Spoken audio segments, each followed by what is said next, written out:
Assalamualaikum everyone. I hope you guys are doing well. So first of all, I'm sorry that I'm posting this video later than what I said that I was going to post at.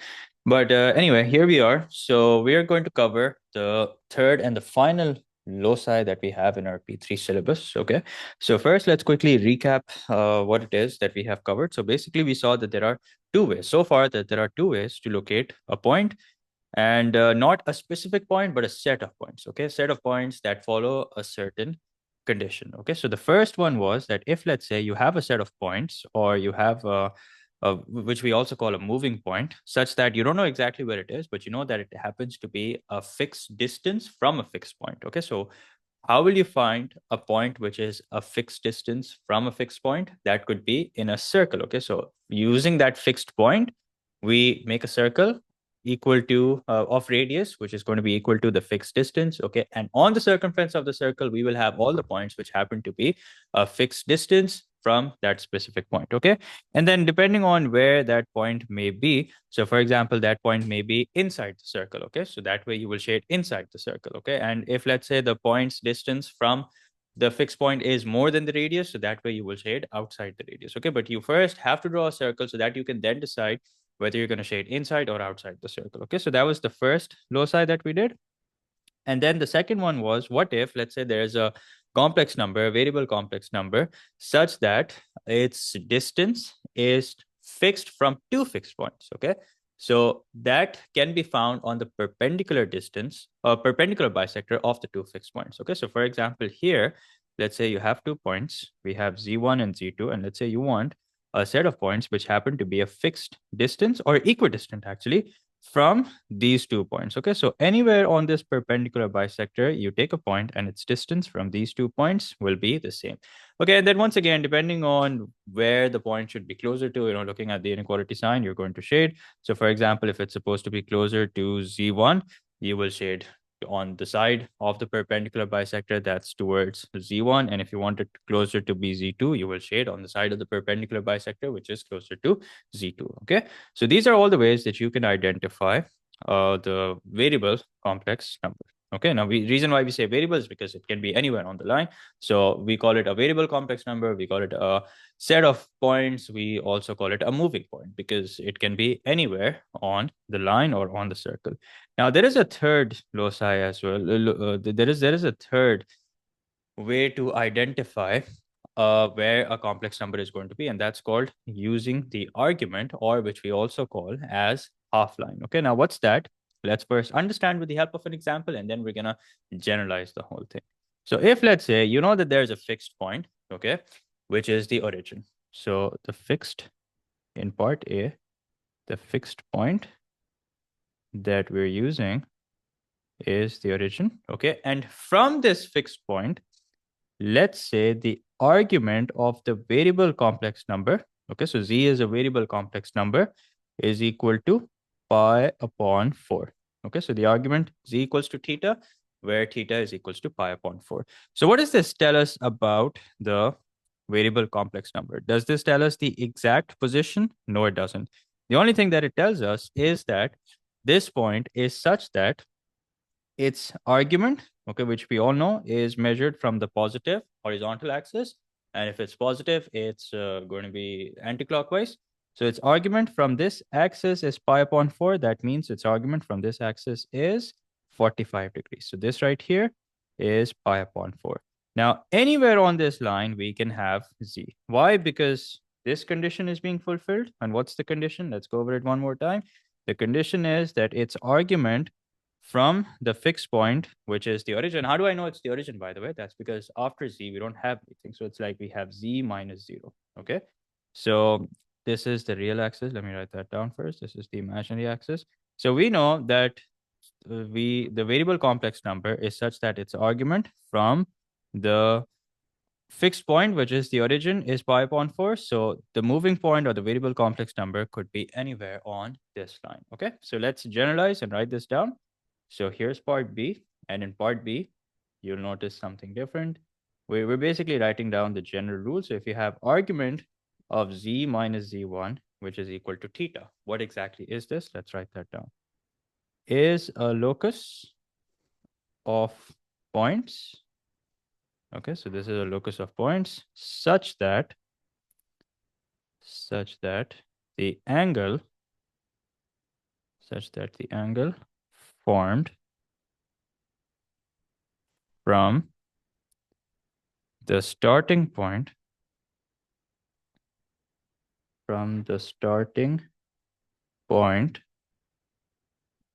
to z1, okay, from the starting point z1, sorry, from the starting point z1 to z is from the starting point to z1, z, which is a moving point, or we can say a variable complex number. Variable complex number, which can also be written as x plus y iota, okay, is fixed at theta. Okay, so before we do an example, let's draw this as well. So we don't know what z1 is, but we know that it's going to be something. Let's call it as z1 equal to a plus b iota. Okay, well let's assume that a and b are both positive numbers. So that means somewhere over here, assuming is a, somewhere over here is b. Now the only thing that we know about the variable complex number is this, that it's the angle formed from the fixed point, which is z1, up to the moving or the variable complex number, which is going to be somewhere on this line, must be theta, okay, which is the argument. All right, so that's the only thing that we know. And when you only know a specific condition, okay, when you don't know the exact point where the variable complex number is, then you can only identify a range of points, a collection of points. Okay, so we can identify, all we can narrow down is that it's going to be somewhere on this line. We can't really say for sure exactly where it's going to be, because all these points on the line are such that the angle formed from the fixed point to the variable complex number is pi upon 4. Okay, now let's do an example to see how things work. This is a very easy example and just good enough to get things to understand what the concept is. So it says, on a single diagram, sketch the loci z, which is equal to 4, and argument of z plus 2 plus 3 iota equals to pi upon 4. Okay, first let's do this and then we'll talk about what's next. So notice that there are two loci that we have to sketch. One is modulus of z equals to 4, which is basically a circle. Okay, so let's do that over here. Remember, as I always say, that even though it's a sketch, try and be as accurate as possible. Okay, so 1, 2, 3, 4, and then 1, 2, 3, 4. Okay, so let's do this on the negative side as well. -1, -2, -3, -4, -1, -2, -3, -4. Okay, so the first one is, as you know, is going to be a circle with radius 4. So I'm just going to mark 4 points, and then I'm going to draw a circle. Okay, and then we'll try, like I said, let's try and be as accurate as possible, although it's practically impossible to be 100% accurate since we're not using a graph. Okay, but it's going to look something like this. Okay. Now, what is this? This is another loci where we have to make. Okay, by the way, I forgot to mention why it's called a half line. Now, what's the difference between a line and a line segment? A line has basically no starting point, no ending point. Okay, so I'll write that down somewhere over. Okay, I'll write that down. Okay, all right, I'll just write it over here. So a line, remember, has no starting and no ending point. Okay, so remember that a line has no starting and no ending point. Okay, a line segment is basically a part of a line. Okay, which means it has a starting point and an ending point. Okay, since you're only taking a specific part, you're only taking a segment, which is why it's part of a line. A half line is a line which has one of the two, meaning that it either has a starting point and an ending point. Okay, so think of it this way. A line has no starting point and an ending point. A half line is a line which has a starting point. So a half line basically has a fixed starting point. And that's what we saw in the loci as well, that here, suppose the angle, basically the variable complex number can be anywhere on this line. There's no limit as to where it's going to be on this line, but it's not going to be beyond this line. Okay, it's not going to be in this direction because the condition is that its argument, which is an angle that we measure in an anti-clockwise direction, in this case, from the positive x-axis is fixed. So that means the starting point is fixed. Okay, so I forgot to mention that. Now I hope it's clear. Yeah. So let's talk about argument of z plus 2 plus 3i, which is equal to pi upon 4. So here z will be equal to minus 2 minus 3 iota. Okay, so what's this? This is, so remember, what are we comparing this with? We are comparing this with this z minus z1, which is equal to theta. Okay, so if you want, you can first write it in the form above, which means you'll have to take the minus sign common. And when you take minus sign common, the signs change. So it becomes minus 2 minus 3 iota. Okay, let's use square brackets here, which is equal to pi upon 4. So that means we're talking about an angle of pi upon 4 from a fixed point minus 2 minus 3i. Okay, so angle measured of angle of pi upon 4 measured from a fixed point, which is minus 2 minus 3 iota. So here's minus 2, here is minus 3. Now let's make an imaginary horizontal line because we're going to need it to measure the angle. And this angle is going to be measured in a clockwise direction. Okay, why is it going to be in a clockwise direction? Reason why it's going to be in a clockwise direction is because anti-clockwise is because it's positive. Okay, so it's going to be something like this. There you go. Now remember, you're making a 45-degree line, which means that the ratio of rises to run is going to be the same. Okay, I know it's a sketch, but still try and be as accurate as possible. So here we go. This is pi upon 4. And then let's see what the question is saying. Show that there is only one complex number z that satisfies both loci. Okay, so what will be a point or collection of points which satisfies both the loci? That would be the point where they're intersecting. Okay, because there's equals to sign here, so that means there's no specific region. It will only be the point of intersection, and you can see that there is only one point which satisfies both the loci, and that point is P. Okay, so I hope it's clear. This was a question from the book, and we can do past paper questions now. In fact, that's what I plan on doing, because we've done all the main concepts. Now this is the only thing that we are left with. So we can straight away do past paper questions. Okay, let's do this question. Let's see what this says. So it says the complex number minus 2 plus iota is denoted by u.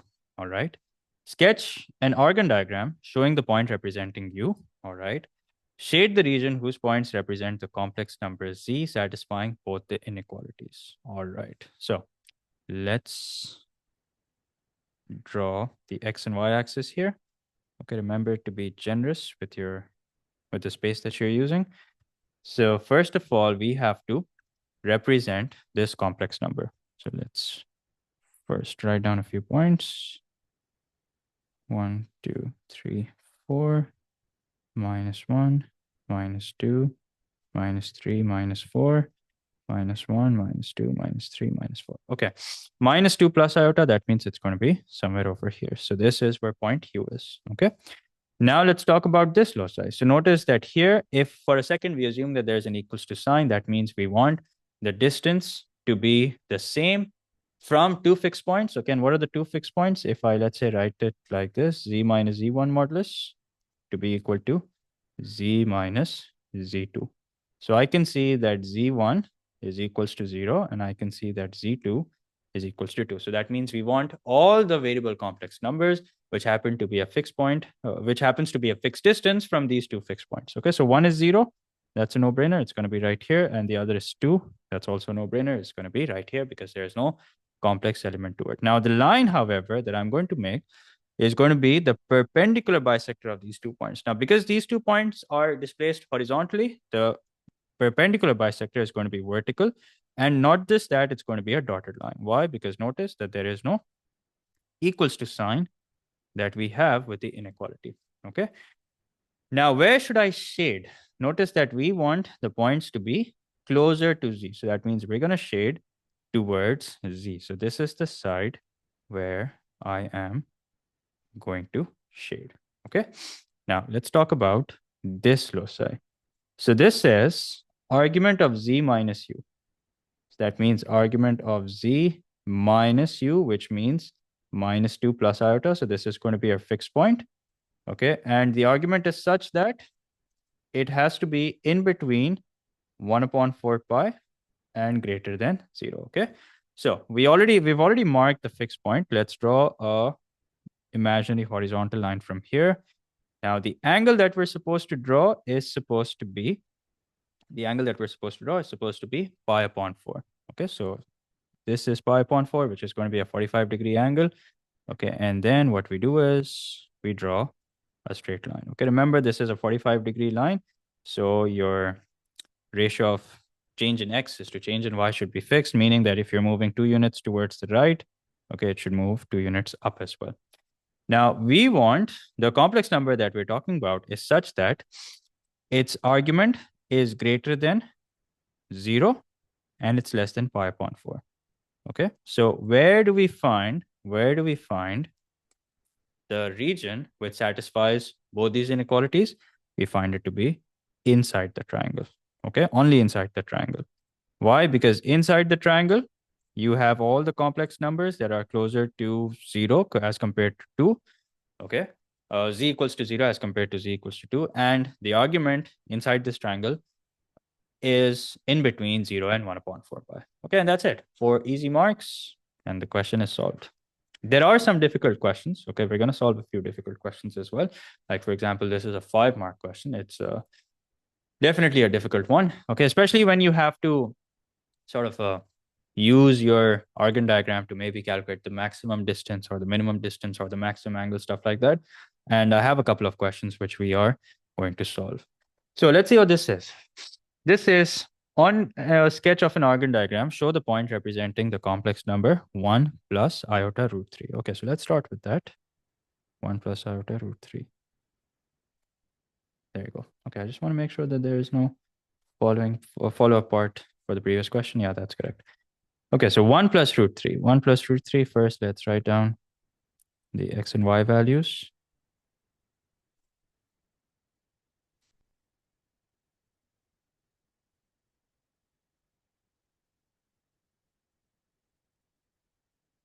So 1 plus root 3 iota means 1, and root 3 is 1 point something, so that means it's it's 1.2 something. Let me just double check. Root 3 is 1.7 something, so it's going to be closer to 2. Okay, so there we go. That's just this part. Okay, so you probably get 1 mark for this. Now, next is on the same diagram, shade the region whose points represent the complex number z which satisfy both the inequalities. Okay, so let's talk about the inequalities one by one. So we have, let's color code them. So we have this, which is z minus 1 minus iota root 3, which is lesser than or equal to 1. That means if I take, let's say, minus sign common, so that's going to be 1 plus root 3 iota, okay, which is lesser than or equal to 1. So that means we're talking about a circle with center as the point given, and the radius must be equal to what? And the radius must be equal to 1. Now, if the radius is equal to 1, that means the circle should be drawn in such a way that it's tangent to the y-axis. Okay, why should it be tangent to the y-axis? Because this distance, as you can see, is 1. Okay, so there you go. That's that. Now, next is, let's see what's next. Next is that the argument of z is lesser than or equal to 1 upon 3 pi. Now, I'm not just going to randomly draw a line which looks to be 30 degrees. There has to be some working behind it also. Okay, so the argument of z is lesser than or equal to 1 upon 3 pi. That means from the fixed point, which is the origin, we will draw a line which is at an angle of 1 upon 3 pi. Now, like I said, I'm not just going to draw an imaginary line. Okay, I need to see whether it's going to pass above whether it's going to be a line that's going to be steeper than the line that is the line that we get from the origin to the center of the circle, or is it going to be below then?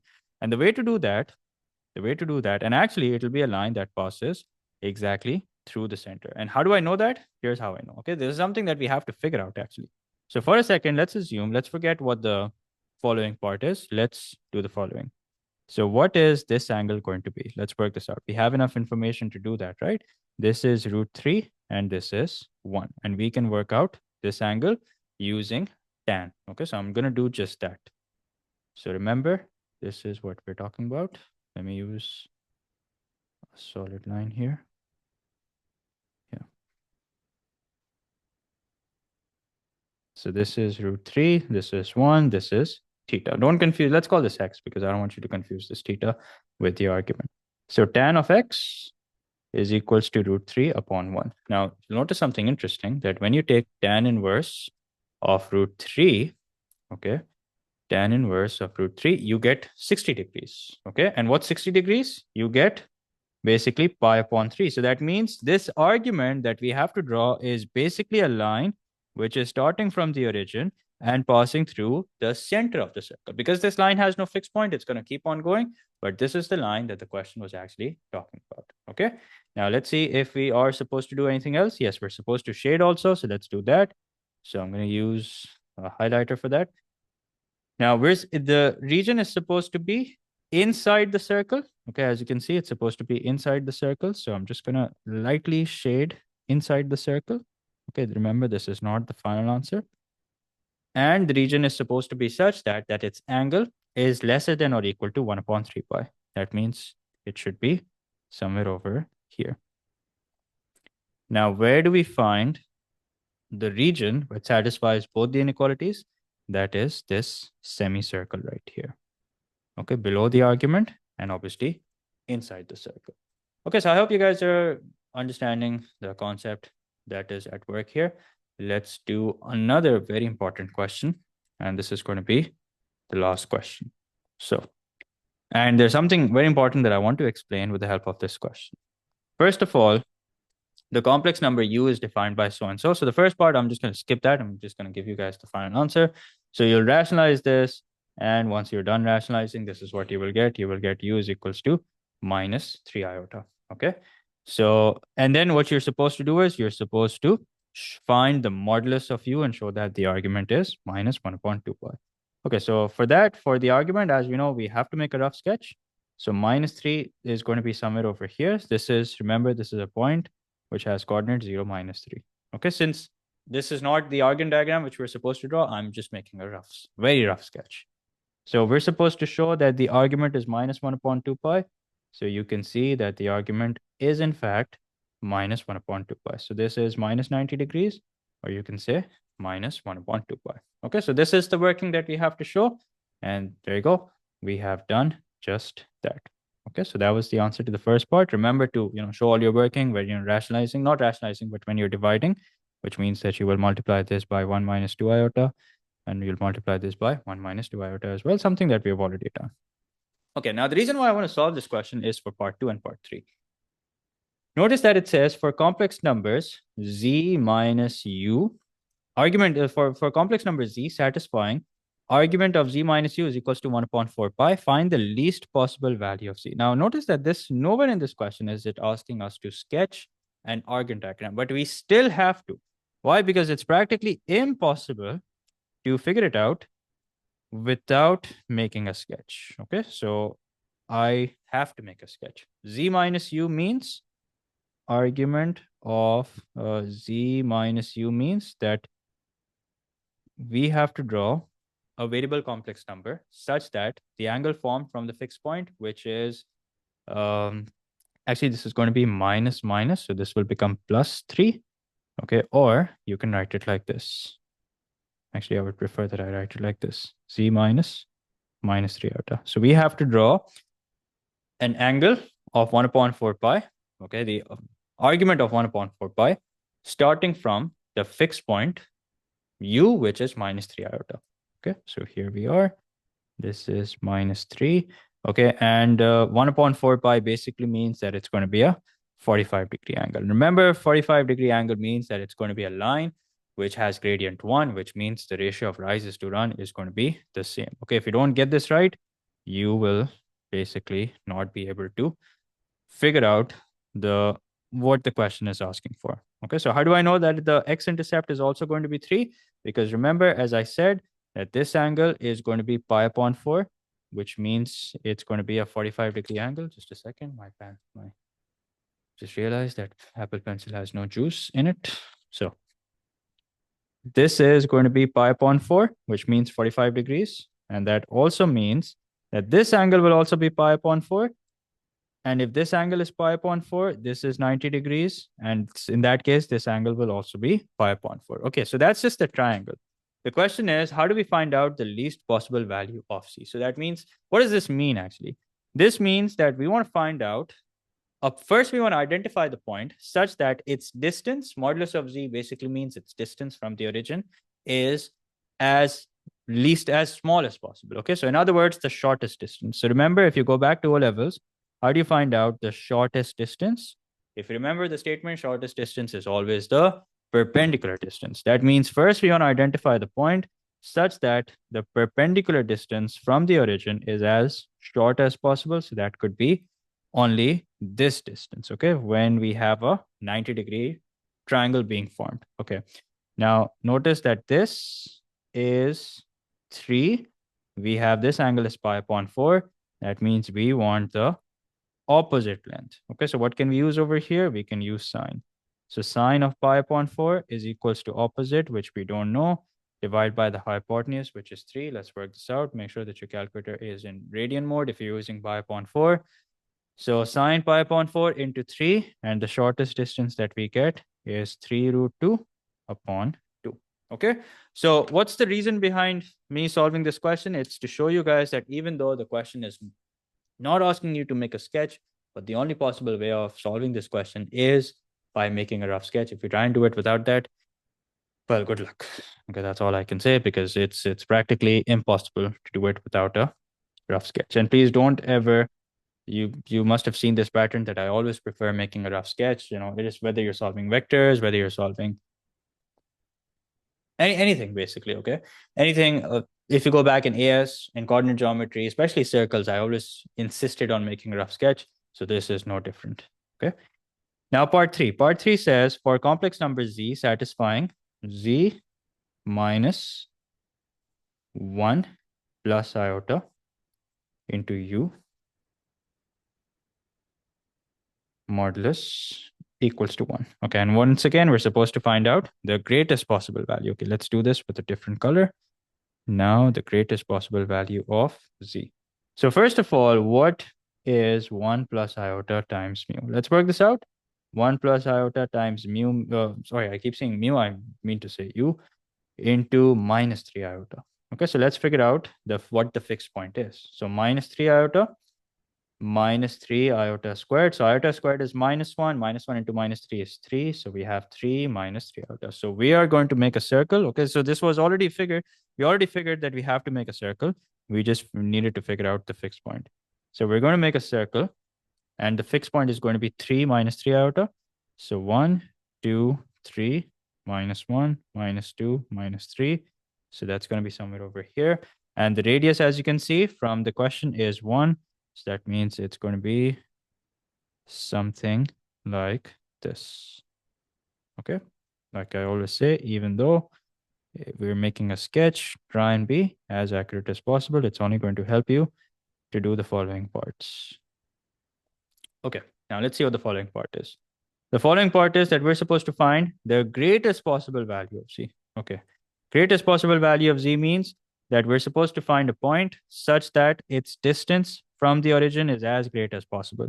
Now, it's a no-brainer that the greatest distance, okay, if you do a bit of trial and error, it's not going to be this, it's not going to be this, it's not going to be this, it's going to be the distance where the line is passing through the center, okay, and this is going to be the greatest possible distance. Okay, we feel free to do some trial and error. You know, is this line greater, or is this line longer, or this line? It's obviously the line that I've drawn after. Is it longer than this line? Of course not. Can I draw a line longer than the one that I've already drawn? Of course not. That's just not possible. Now, the question is, how do we find out the length of this line? So remember, we have to use trigonometry at this point. Okay, we have to use trigonometry, maybe circle properties and everything that doesn't have anything to do with complex numbers, which we have to use at this point. Okay, so it's always, when we say trigonometry, that means we always have to somehow incorporate a triangle. So let's try and do that. If you notice that we have a triangle, and the interesting part is of this triangle is that this length is 3 and this length is also 3. Okay, and this is 90 degrees, which means this is going to be 45 degrees and this is going to be 45 degrees. So that means the length that I have to find, is basically this entire length. But if I can somehow find out only this part of the length, all I have to do is add the radius, which is 1. Okay, so here's what we're going to do. We are going to, so since we don't have to show this sketch, but we have to use it, so we're going to use the triangle that I've drawn in blue. It's a right isosceles triangle, where if I want the hypotenuse, which I'm going to call x for a minute. Okay, remember x is only from here to here. So 3 square plus 3 square is going to be equal to x square. So x square is equals to 18, which means x is equals to 3 under root 2. Okay, I've skipped a few steps. I hope it's clear. So this length is 3 under root 2. And remember, I want the entire length, which means 3 under root 2 and the radius. So the greatest possible modulus of z is equal to 3 under root 2 plus 1. This is the greatest possible distance of z from the origin. Okay, so I hope it's clear now, and I hope you guys have understood how we use the argument or half line, and what are the kind of questions that we're going to get. You will soon find a worksheet, and you'll find a worksheet related to the previous concepts as well. Make sure to go over them, and we're just going to keep it till here only today. I'll see you guys, inshallah, in the next class. We'll have question and answer sessions also, so that we can work on our weak areas. And inshallah, from the 7th, we're starting M1 and S1. So if you haven't signed up for M1 S1, please make sure that you do it as soon as possible. Okay, so I'll stop here. See you guys inshallah in the next class. Take care. Happy New Year. Allah Hafiz.